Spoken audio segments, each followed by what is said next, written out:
ផ្លូវមួយនេះដល់ទីបញ្ចប់យើងដើរមក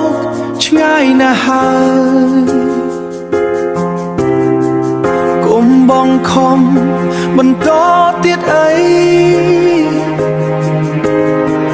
ដងហើមស្នេហ៍ចង់ឈប់សម្រាចង់ឈប់សម្រា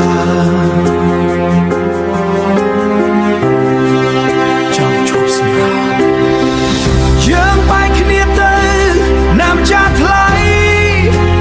ព្រោះនិស្ស័យយើងអត់ត្រឹមនេះគ្មានអ្នកខុសក៏គ្មានអ្នកត្រូវ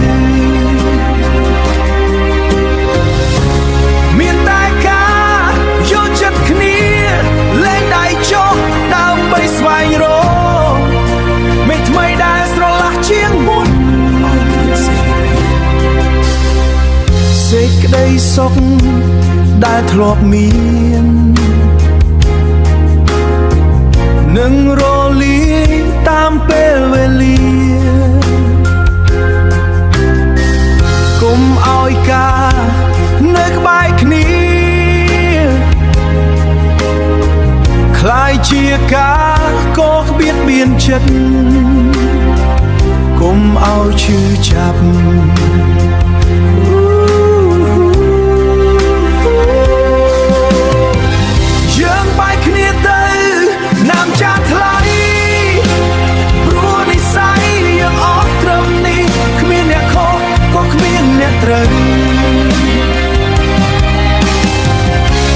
មានតែការយល់ចិត្តគ្នា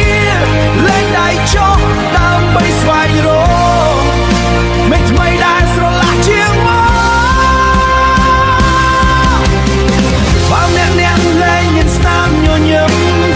តើនៅបែកគ្នាដើម្បីអ្វីទៀតហួសពេលហើយនឹងការប្រឹងប្រែងចាំបែកគឺទៅនឹងប្រចាំយើងអត់ត្រឹមនេះគ្មានអ្នកខុសក៏គ្មានអ្នកគ្នា